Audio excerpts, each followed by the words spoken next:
Maradona, lo marcan dos, pisa la pelota Maradona, arranca por la derecha el genio del fútbol mundial, y es el tercero a tocar para Borruchaga, siempre Maradona, genio,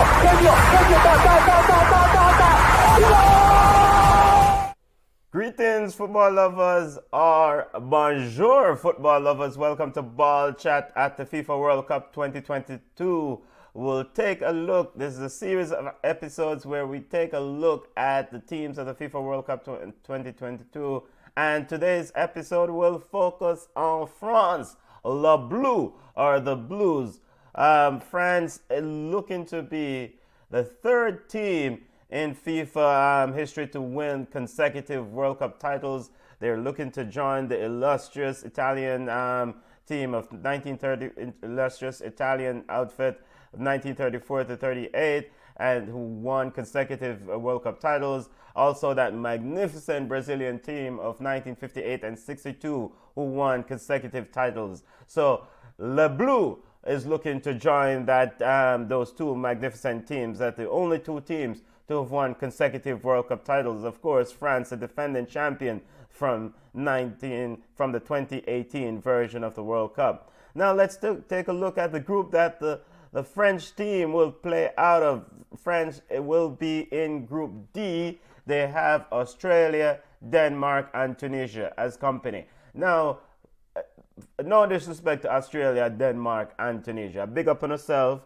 Shouts out to my Australian listeners. Shout out to Ballchat Australian listeners, to Denmark, our Danish listeners, our Tunisian listeners. But we know this group belongs to the French team. They're the ultimate favorites to win this group. Anything but first is a failure for this French team in this group. So they're in the group with Australia, Denmark, and France, overwhelming favorites.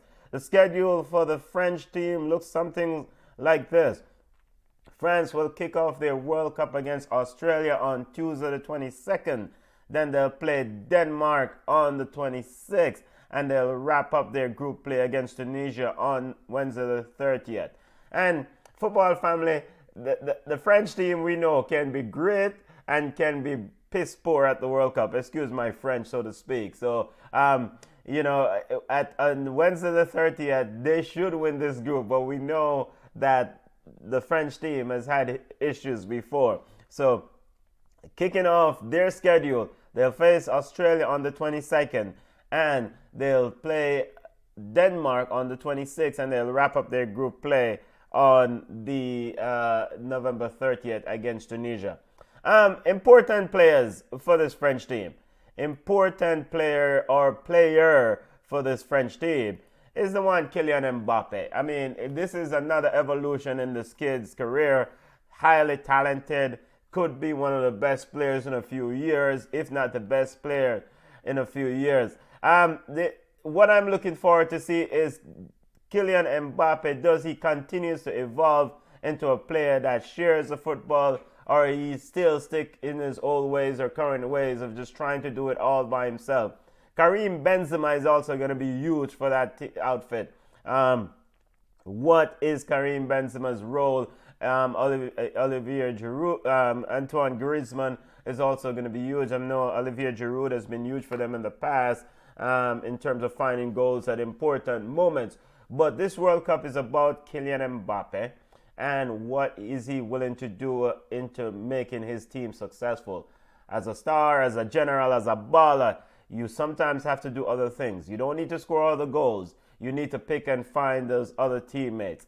A big question mark over this French team for me, though, is the absence of the one Mr. N'Golo Kanté and the one Mr. Paul Pogba. N'Golo Kanté makes everyone's life in that midfield easier.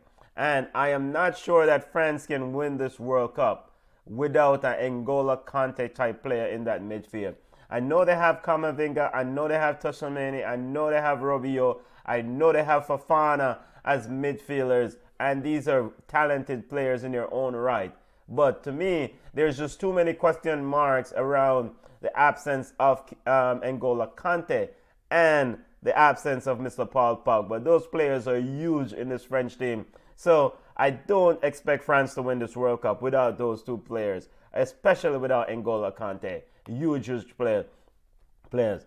Let's take a look at the French history at the World Cup.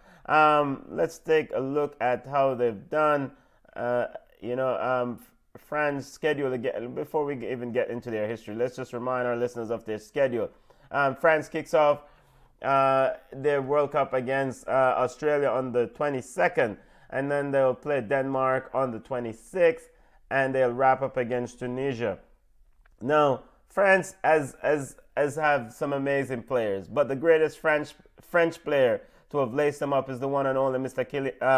Zinedine Zidane, the one and only himself. I mean, there's no question mark about the role, that the impact on French football and world football that Zinedine Zidane has. He's the greatest French player to ever lace them up. Michel Platini was excellent. Thierry Henry was excellent for them.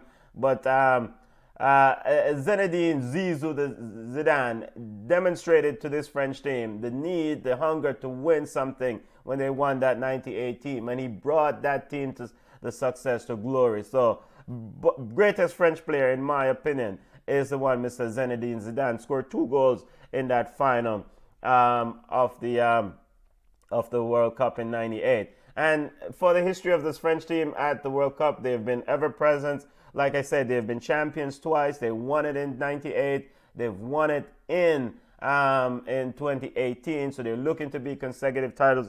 Looking for consecutive titles. Looking to join Italy and Brazil as the only other 2 teams to have done it.